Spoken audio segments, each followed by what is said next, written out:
नमस्कार, आपका स्वागत है हमारे खास कार्यक्रम हरियाणा डायरी में। इस कार्यक्रम का एक ही उद्देश्य है कि आप तक हरियाणा के हर उस विकास परियोजना की जानकारी पहुंचाई जा सके जो मुख्यमंत्री मनोहर लाल के नेतृत्व में लगातार बनाई जा रही है। तो आइए शुरुआत करते हैं अपने इस खास कार्यक्रम हरियाणा डायरी की।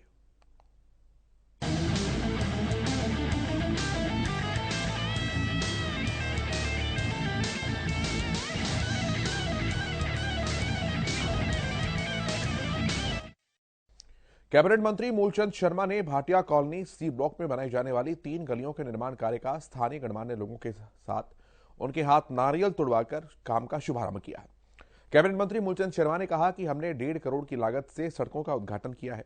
मुख्यमंत्री मनोहर लाल के नेतृत्व में विकास की झड़ी लगी हुई है और जो बल्लभगढ़ में काम रह रहा है उसे जल्द ही पूरा करेंगे। रिपोर्ट आप देखिए।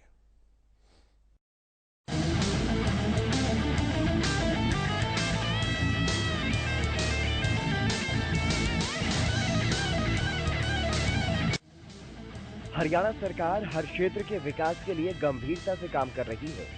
शिक्षा का क्षेत्र हो या फिर स्वास्थ्य, बात चाहे कृषि के क्षेत्र की हो या इंफ्रास्ट्रक्चर की, हर क्षेत्र में पिछले 8 सालों में मनोहर सरकार ने बेहतरीन विकास किया है।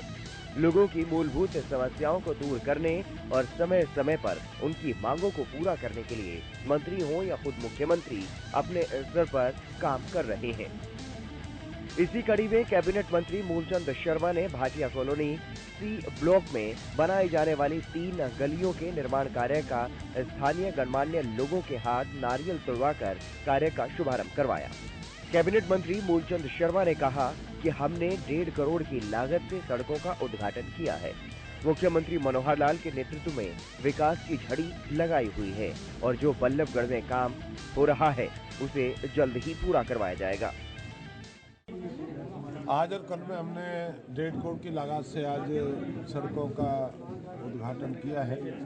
बल्लभगढ़ की जगह विधानसभा जगह जगह वार्डों की सड़कें हैं और 1.5 करोड़ की लागत से हैं। प्रदेश के मुख्यमंत्री मनोहर लाल जी के नेतृत्व में जो ग्रांटें की हैं उससे विकास की झड़ी लगी हुई है और ये विकास आने वाले समय में लोगों की डिमांड थी, कहीं पार्क थी, कहीं कहीं नाली थी और जल्दी से जल्दी इस पूरे कामों को पूरा करेंगे और जल्दी से जल्दी जितने भी काम हैं उनको भी जल्दी पूरा करेंगे। मंत्री जी, आज कितनी गलियों का उद्घाटन किया गया है? ये आज कल में 1.5 करोड़ की लागत से है जो 22 की संजय कॉलोनी अपना भारतीय कॉलोनी 1.5 करोड़ की लागत से है और 1.5 करोड़ की लागत से पूरा काम सुबह जल्दी चुनाव की घोषणा आने वाली सरकार का अगले महीने आने वाले महीने में कि चुनाव की जो फरीदाबाद नगर में चुनाव संभावना है कि अगले महीने चुनाव। कैबिनेट मंत्री ने बताया कि हरियाणा सरकार सबका साथ सबके विकास के नारे के साथ आगे बढ़ रही है और हर दिशा में विकास के लिए काम किए जा रहे हैं। इन सड़कों को लेकर यहाँ के लोग काफी समय से मांग उठा रहे थे। ऐसे में इन सड़कों के निर्माण से लोगों को बड़ी राहत मिलेगी। साथ ही लोगों ने कैबिनेट मंत्री का आभार भी जताया।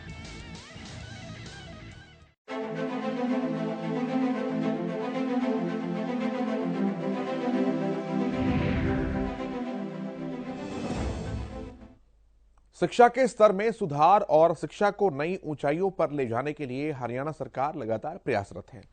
इसी कड़ी में नए नए प्रयोग किए जा रहे हैं और जिनका असर धरातल पर भी साफ नजर आता है। इसी कड़ी में शिक्षा विभाग के उच्च अधिकारियों की टीमें वरिष्ठ माध्यमिक विद्यालय का निरीक्षण कर रही हैं। इसके तहत अधिकारी न केवल स्कूली बच्चों को एजुकेट कर रहे हैं, एजुकेशन लेवल कर रहे हैं, उनका सुधार कर रहे हैं इसमें, बल्कि छात्रों के बीच में बैठकर ही अध्यापकों के पढ़ाने के तरीके भी देखे जा रहे हैं। देखिए रिपोर्ट।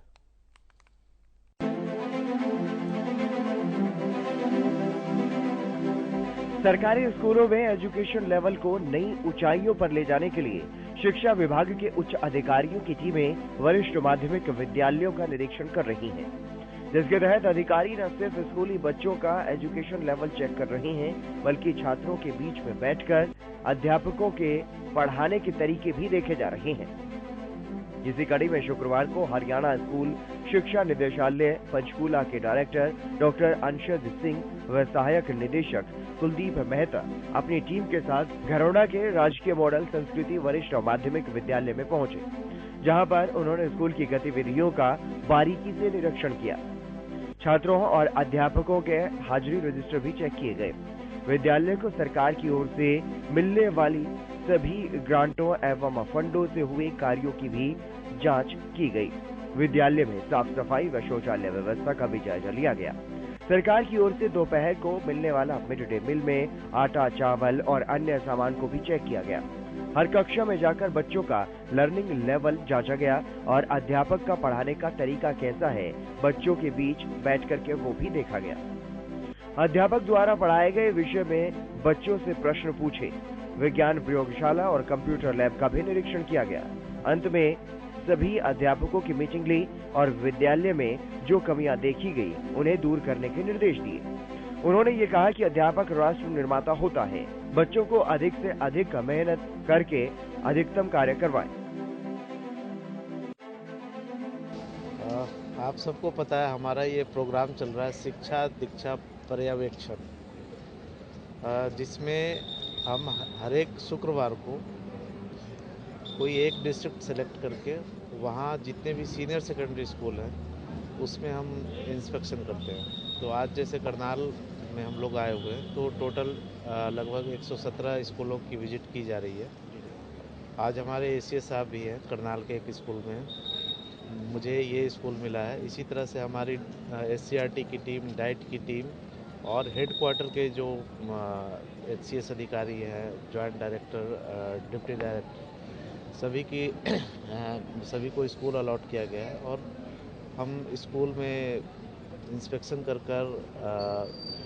ये देखना चाह रहे हैं कि हमारे यहाँ टीचर्स, एक तो पहले एकेडमिक मॉनिटरिंग के ऊपर हमारा फोकस है कि टीचर्स बच्चों को पढ़ा कैसा रहे, हम कैसे और अच्छा उनसे पढ़वा सकें, उनका बच्चों के साथ कनेक्शन कैसा है। ऐसा तो नहीं है कि टीचर आते हैं क्लासरूम में अपना सिलेबस पूरा किया और चले गए और बच्चों को कुछ समझ में नहीं आ रहा है। तो हमारा एक प्रयास है कि हम कैसे एकेडमिकली अपने बच्चों की लर्निंग लेवल बढ़ाएं, साथ ही साथ हेड क्वार्टर से इन स्कूलों को क्या क्या सपोर्ट की ज़रूरत है वो हम असेस करें, इनसे हम बातचीत करें और ताकि हम उसके हिसाब से आगे की पॉलिसी का और सभी चीज़ों का निर्धारण कर सकें।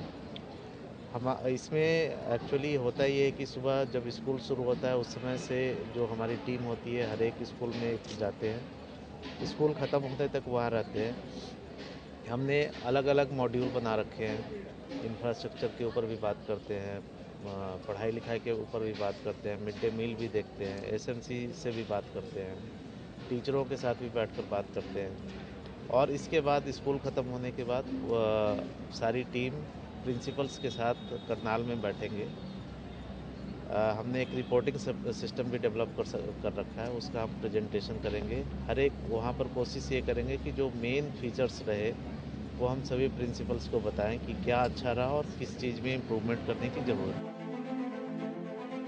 हरियाणा स्कूल शिक्षा निदेशालय पंचकुला द्वारा शिक्षा दीक्षा शैक्षणिक पर्यवेक्षण कार्यक्रम के तहत प्रदेश के सरकारी स्कूलों में शिक्षा की गुणवत्ता को बेहतरीन बनाने के लिए स्कूल का निरीक्षण किया जा रहा है। जिले के 117 सीनियर सेकेंडरी स्कूलों में शिक्षा विभाग की टीमें गई। यह कार्यक्रम हर शुक्रवार को चलाया जाता है। इस कार्यक्रम का मुख्य उद्देश्य सरकारी स्कूलों में शिक्षा स्तर को सुधारना है। हरियाणा सरकार शिक्षा के क्षेत्र में देश में सर्वाधिक बजट शिक्षा पर खर्च करके शिक्षा के स्तर को उठाने के लिए बेहतरीन कार्य कर रही है। उन्होंने ये कहा कि हरियाणा के राजकीय मॉडल स्कूलों में अध्यापकों की कोई कमी नहीं रहेगी। स्कूल की विजिट के बाद रिपोर्ट तैयार की जाएगी। जिस स्कूल में जिस भी तरह की सपोर्ट की जरूरत होगी उसके अनुसार काम किया जाएगा।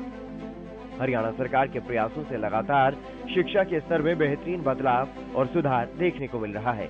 इसी का नतीजा है कि सरकार के नए प्रयोग अपना सिर्फ सफल हो रहे हैं बल्कि धरातल पर इसका असर भी देखने को मिल रहा है।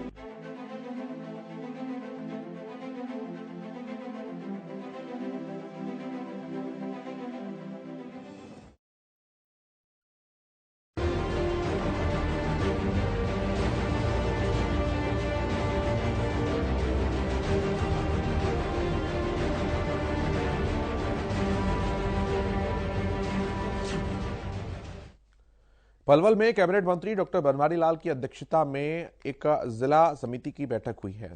इस बैठक में काफी कीमती और महत्वपूर्ण मुद्दों पर बातचीत की गई। बनवारी लाल की अध्यक्षता में पलवल में जिला लोक संपर्क और परिवार समिति की मासिक बैठक का आयोजन था, जो कि हर बार की तरह इस बार भी किया गया। बैठक में 15 शिकायतों को रखा गया।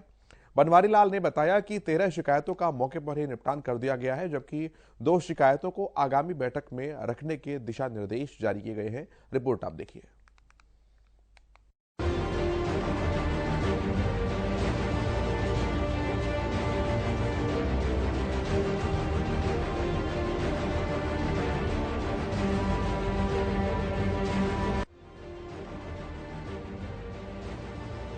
एक समय था जब जनता को अपने जनप्रतिनिधि से मिलने के लिए अपनी समस्या उन्हें सुनाने के लिए काफी मशक्कत और जद्दोजहद करनी पड़ती थी, लेकिन प्रदेश में पिछले 8 सालों से मनोहर सरकार ने कई ऐसी पहल की जिसके माध्यम से अब जनता अपने जनप्रतिनिधि से न सिर्फ मिल पाती है बल्कि अपनी समस्याओं का समाधान भी करवा पाती है। इन्हीं में से एक कष्ट निवारण समिति की बैठक है, जिसमें मुख्यमंत्री से लेकर तमाम मंत्री जनता की समस्याओं को सुनने के लिए जनता के बीच पहुंचते हैं और उनका निवारण भी करते हैं। इसी कड़ी में पलवल में कैबिनेट मंत्री डॉक्टर बनवारी लाल ने जिला लोक संपर्क एवं परिवार समिति की मासिक बैठक की अध्यक्षता की। बैठक में 15 शिकायतों को रखा गया। मंत्री डॉक्टर बनवारी लाल ने बताया कि 13 शिकायतों का मौके पर ही निपटारा कर दिया गया, जबकि 2 शिकायतों को आगामी बैठक में रखने के दिशा निर्देश जारी किए गए। सहकारिता, अनुसूचित जातियां एवं पिछड़ा वर्ग कल्याण मंत्री डॉक्टर बनवारी लाल ने पलवल में ये कहा कि प्रदेश सरकार द्वारा सहकारिता को बढ़ावा दिया जा रहा है। उन्होंने ये भी कहा कि प्रधानमंत्री नरेंद्र मोदी का विजन है कि देश को आत्मनिर्भर बनाना है। लोगों को आत्मनिर्भर बनाने में सहकारिता विभाग का अहम योगदान है। सहकारिता विभाग द्वारा साझा डेयरी खोलने की योजना बनाई गई है। गांवों में साझा डेयरी खोली जाएगी, जिसके अंतर्गत लोगों को डेयरी खोलने के लिए जगह उपलब्ध करवाई जाएगी। वहां पर पशुपालक गाय व भैंस पालन कर सकेंगे। कैटल फीड इकाई द्वारा पशुपालकों को पशु आहार उपलब्ध करवाया जाएगा। सहकारिता मंत्री ने कहा कि साझा डेयरी स्थापित करने के लिए लोगों को ऋण भी प्रदान किया जाएगा, ताकि लोग दूध बेचकर आर्थिक रूप से मजबूत बन सके। सहकारिता को बढ़ाने में महिलाओं का अहम योगदान है। महिला स्वयं सहायता ग्रुप बनाए। स्वयं सहायता समूह की महिलाओं को बैंक द्वारा सस्ती दरों पर ऋण प्रदान किया जाएगा। स्वयं सहायता समूह द्वारा बनाए गए प्रोडक्ट को बाजार में बेचने की व्यवस्था सरकार करने जा रही है। उन्होंने कहा कि प्रदेश की शुगर मिलों में चीनी के साथ साथ गुड़, शक्कर, ethanol, refined sugar, biogas packet बनाने का कार्य किया जा रहा है। उन्होंने कहा कि गन्ने के रेट बढ़ाने को लेकर के सरकार द्वारा एक कमेटी का गठन किया जा रहा है। कमेटी द्वारा ये निर्णय लिया जाएगा कि गन्ने के रेट कितने बढ़ाए जाएं। आज टोटल परिवार 15 थे और जिनमें से 13 को डिस्पोज ऑफ कर दिया, 2 को पेंडिंग रखा है, जिनमें फर्दर इन्वेस्टिगेशन की ज़रूरत थी। और आज की जो ग्रीवेंसेस की मीटिंग हुई, उससे ऐसा लग रहा है कि अधिकारी काम कर रहे हैं, निपटा रहे हैं समस्याओं का। ज़्यादातर समस्याएं थी, उनका निपटारा ग्रीवेंसेस मीटिंग से पहले ही हो गया है। तो आगे मैंने अधिकारियों से दिशा निर्देश दिए हैं कि जो भी कंप्लेंट आती है उसको प्रायोरिटी पर निपटाएं, ताकि लोगों को यहाँ तक नहीं आना पड़े। तो सहकारिता विभाग एक बहुत बड़ा विभाग है और देश के प्रधानमंत्री नरेंद्र भाई मोदी जी जो कहते हैं कि भाई हमें आत्मनिर्भर बनना है, तो आत्मनिर्भर बनने के लिए सहकारिता विभाग का बहुत बड़ा योगदान है। और इसके अंदर हम अभी जैसे एक डेयरी की तरफ बढ़ रहे हैं कि साझा डेयरी का एक वो शुरू कर रहे हैं कि गाँव में साझा डेयरी खोली जाए, ताकि जिन लोगों के पास जगह नहीं है उनको एक जगह दी जाए, वहाँ भैंस बांधें, गाय बांधें और वहीं से हमारे कैटल फीड से उनको फीड भी दिया जाए और लोन लेने में भी उनकी सहायता की जाए, ताकि दूध की बेचकर अपना रोजी रोटी चला सके। इसी तरह सेल्फ हेल्प ग्रुप है हमारी, जो सेल्फ हेल्प ग्रुप की महिलाएं हैं, उनको भी हम लोन ज़्यादा देंगे और उनको भी जो प्रोडक्ट वो बनाती हैं उनको आगे खरीदें, उसकी व्यवस्था हम करने जा रहे हैं। तो सहकारिता विभाग में जैसे हमारी शुगर मिल्स है, इनके अंदर भी हम जैसे प्रोडक्ट्स बना रहे हैं, जैसे शुगर के अलावा गुड़ है, शक्कर है, एथेनॉल है, रिफाइंड शुगर है, बायोगैस है, ब्रिकेट्स हैं, ये सारी चीज़ें हम बना रहे हैं, ताकि जो हमारी पराली जलाते हैं उनका भी हम ब्रिकेट्स बनाएं, ताकि पोल्यूशन भी कम हो। प्रधानमंत्री नरेंद्र मोदी के विजन देश को आत्मनिर्भर बनाने की कड़ी में और लोगों को आत्मनिर्भर बनाने में सहकारिता विभाग का अहम योगदान है। सहकारिता विभाग द्वारा साझा डेयरी खोलने की योजना बनाई गई, जिससे गांव की तस्वीर भी अब बदलती नजर आ रही है।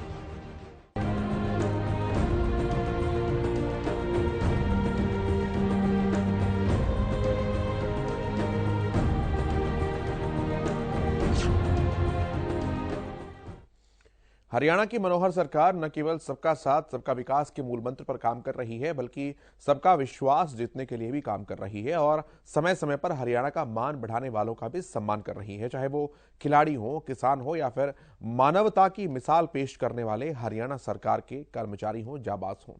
इसी कड़ी में अब मनोहर सरकार हरियाणा रोडवेज के उन चालक और परिचालकों को सम्मानित करेगी जिन्होंने भारतीय क्रिकेटर ऋषभ पंत की जान बचाई। रिपोर्ट आपके सामने।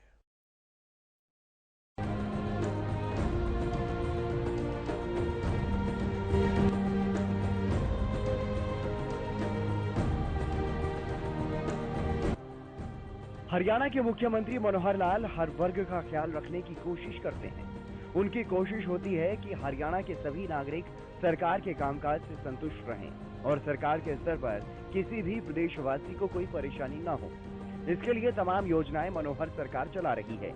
मनोहर सरकार न सिर्फ सबका साथ सबका विकास के मूल मंत्र पर काम कर रही है, बल्कि सबका विश्वास जीतने के लिए भी काम कर रही है और समय समय पर हरियाणा का मान बढ़ाने वालों का भी सम्मान करती रहती है, चाहे वो खिलाड़ी हो या किसान या फिर मानवता की मिसाल पेश करने वाले हरियाणा सरकार के कर्मचारी। इसी कड़ी में अब मनोहर सरकार हरियाणा रोडवेज के उन चालक परिचालकों को सम्मानित करेगी जिन्होंने भारतीय क्रिकेटर ऋषभ पंत की जान बचाई। इस बारे में Panipat roadways depot GM Kuldeep Jangra ने बताया कि उनके पास परिवहन मंत्री कार्यालय से फोन आया है, जिन्होंने चालक और परिचालक का राज्य स्तरीय सम्मान करने की बात कही है। वहीं इन्हें मानवता की मिसाल पेश करने पर पानीपत डिपो की तरफ से प्रशंसा पत्र देकर सम्मानित किया गया। सामने से ऋषभ पंत जी की गाड़ी आ रही थी और वो गाड़ी अनियंत्रित होकर बस के आगे से क्रॉस करते हुए कंडक्टर साइड जाके और रेलिंग में टकरा गई। तो कंडक्टर ड्राइवर ने बड़ी मुश्किल से अपनी गाड़ी को संभालते हुए गाड़ी रोकी और उन्होंने देखा कि गाड़ी में जो ऋषभ जी की गाड़ी है उसमें चिंगारी लग चुकी है, आग पकड़ने वाली है। तो ये भाग के गए और उनको गाड़ी से निकाला और उसकी जान बचाई। उसी उपलक्ष्य में आज जैसे हमें पता लगा तो हमने चालक परिचालक को कार्यालय में बुलाया है और उसको हमने सम्मानित किया है उनको। हाँ, मंत्री महोदय जी से मेरी बातचीत हुई थी तो उनके सेक्रेटरी साहब से यही समाचार मिला है कि चालक परिचालकों को हमने डिटेल शेयर कर दी है और उनको मंत्री जी व सरकार की तरफ से भी सम्मानित किया जाएगा। इसके लिए परिवहन मंत्री मूलचंद शर्मा ने एक ट्वीट किया और उसमें उन्होंने लिखा कि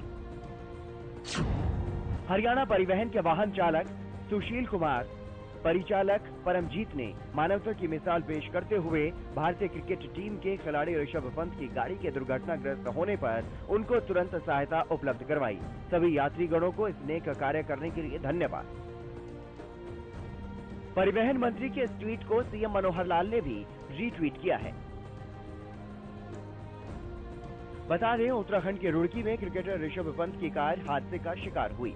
उनकी मर्सिडीज कार में आग लग गई और कार पूरी तरह से जलकर खाक हो गई थी। इस हादसे में ऋषभ पंत की मौत भी हो सकती थी, लेकिन इसी बीच पंत के लिए मसीहा बने हरियाणा रोडवेज के चालक और परिचालक। उन्होंने पंत को पहले गाड़ी से बाहर निकाला, फिर अस्पताल पहुंचाया।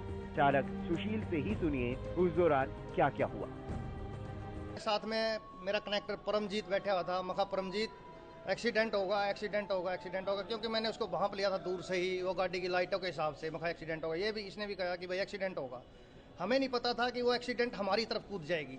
जैसे ही वो गाड़ी नज़दीक आती गई, वो 100 मीटर के से पहले डिवाइडर कूद के हमारी साइड में आ गई, हरिद्वार से ये मुजफ्फरनगर की साइड में। उस गाड़ी ने डिवाइडर पे चढ़ते हुए, क्योंकि वो बहुत मजबूत डिवाइडर होता है, उससे ऊपर आके उसने 4 पलटे लिए हैं। पलटे खा के फिर सीधी हुई है। सीधी होकर जैसे ही वो हमारी तरफ चली, हमने देखा भाई आज तो बिल्कुल ही बचने का नाम नूम के, क्योंकि सीधी आमने सामने की टक्कर है। तो देखा जी वो कनेक्टर साइड में जा रही थोड़ी ही, तो मैंने क्या करा, हम कभी कनेक्टर साइड, मैंने उसकी गाड़ी की कटाई कर दी ड्राइवर साइड में। जैसे ही थोड़ा फासला मिला, क्योंकि 50 मीटर में फासला बन गया, वो गाड़ी साइड में निकल के आगे डिवाइडर से टकरा गई और वो गाड़ी घूम गई, जिससे मैंने जल्दी से उतरा, मेरा कनेक्टर उठा, कनेक्टर साइड से हमने दोनों को देखा, वो आधा बाहर था। ठीक है, हम बाहर था तो मैं ये तो एक्सपायर हो चुका है, हमने उसको घसीट कर बाहर निकाल दिया, उस पर कच्चे वाले उस पर डिवाइडर पर ले गए। मैंने उसको छोटा, मैं ये परमजीत उसके साथ था, मैंने देखा भाई गाड़ी में कोई पर्सन, कोई बच्चा, कोई बुजुर्ग, कोई लेडीज तो नहीं है, क्योंकि गाड़ी में इस टाइम तो कोई न कोई पर्सन होगा। मैं इतने में वो होश में आ गया, थोड़ा बोलिया, वो बोले अब इसमें कोई नहीं। मैं भाग के मैं कहा भाई साहब इसमें गाड़ी के ड्राइविंग कोड कर रहा था, बोले मैं ही कर रहा था। मैं कहा था आग से दूर लेके जाना था उसको, आग डिग्गी से लगना शुरू हुई, डिग्गी से लगना शुरू हुई थी। रिसपन जो होता है वो डिग्गी से, हाँ जी, पूरी धू करके गाड़ी हमारे सामने ही चढ़ी है बिल्कुल। रिसपन जो था वो ड्राइवर साइड से बाहर आया या ड्राइवर साइड से बाहर आया, सब रूप से ड्राइवर साइड से। जब आपको पता लगा, जब उसने खुद कहा कि मैं ऋषभ पंत हूँ, तो फिर आपका नजरिया? नहीं, नजरिया सर ये तो मैं 5 से 6 साल से क्रिकेट देखता ही नहीं हूँ और इंटरेस्ट भी कम है, इसको तो पता ही नहीं। मैं तो थोड़ा बहुत जानता था भाई ये खेलता है, क्योंकि मेरा छोटा भाई है वो क्रिकेट देखता है, वो कई बार बोलता है भाई इसने शॉट लगा दिया, इसने वैसा कर दिया, इसने ऐसा कर दिया, तो थोड़ा सा नॉलेज में था भाई भारतीय क्रिकेट टीम में खेलता है ये। और बस वही नज़रिया मेरा वही था जो आम आदमी के साथ होता, वही नज़रिया था। कोई ऐसे स्पेशल फीलिंग नहीं आई भाई ये कोई वो है। हादसा कहीं भी किसी के साथ भी हो सकता है। हादसे में जो लोग जान गंवा देते हैं उन्हें तो जिंदा नहीं किया जा सकता, लेकिन जो लोग गंभीर घायल पड़े रह जाते हैं और जिंदगी मौत के बीच जूझ रहे होते हैं, देरी से अस्पताल पहुंचने के कारण या फिर इलाज न मिल पाने के कारण जिनकी जान भी जा सकती है, ऐसे लोगों को सही समय पर अस्पताल पहुंचाकर उनकी जान बचाई जा सकती है। कुछ ऐसा ही हुआ है भारतीय स्टार क्रिकेटर ऋषभ पंत के साथ। हरियाणा रोडवेज के चालक और परिचालक ने मानवता की मिसाल पेश की, तो वहीं हरियाणा की मनोहर सरकार भी अपने ऐसे कर्मचारियों का मान सम्मान बढ़ाएगी ताकि ऐसी भावना हर किसी में पैदा हो और प्रदेश का हर नागरिक इंसानियत के इस तरह के काम करने के लिए प्रेरित हो।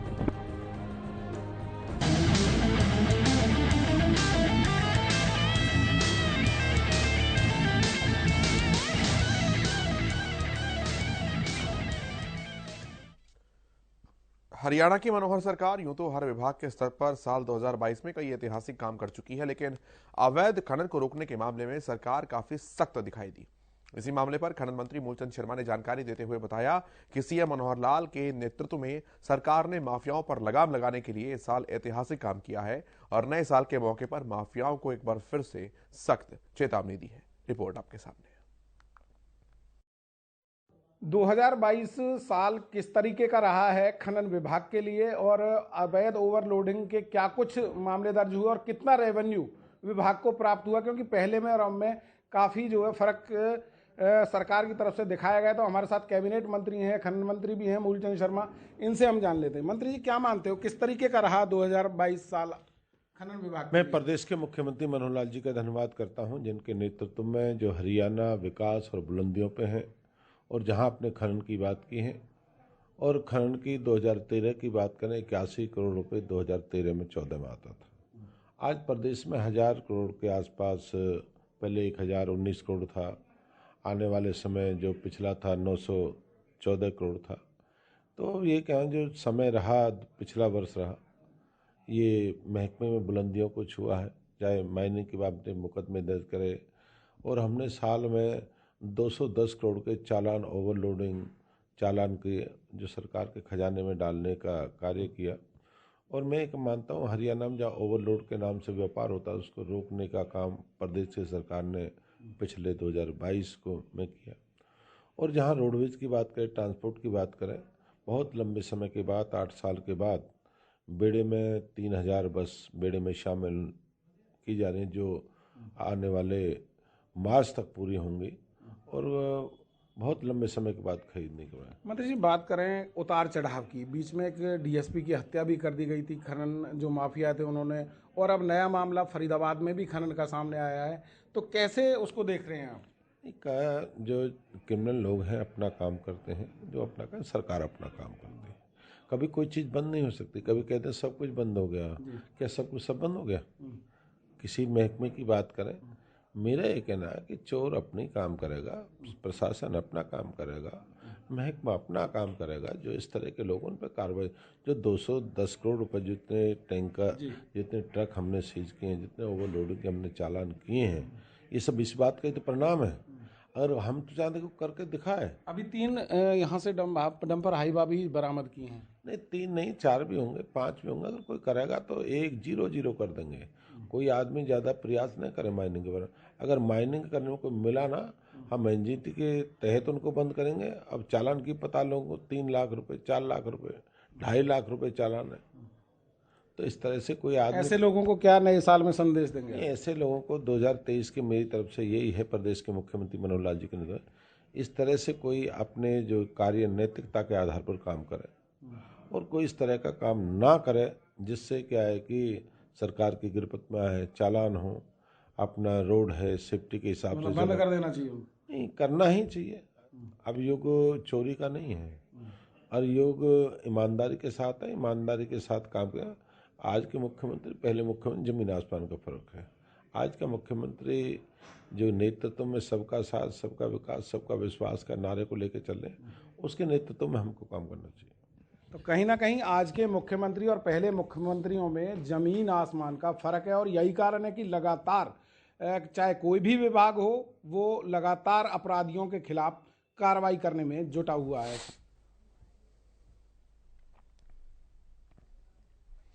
मुख्यमंत्री मनोहर लाल के कुशल नेतृत्व में हरियाणा प्रदेश विकास की ओर अग्रसर है।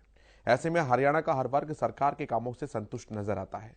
हरियाणा सरकार का मकसद ये है कि प्रदेश के अंतिम व्यक्ति का विकास किया जा सके और हमारा मकसद ये है कि हर उस विकास परियोजना की जानकारी प्रदेश के अंतिम व्यक्ति तक पहुंचाई जा सके जो कि मुख्यमंत्री मनोहर लाल के नेतृत्व वाली सरकार लगातार बना रही है।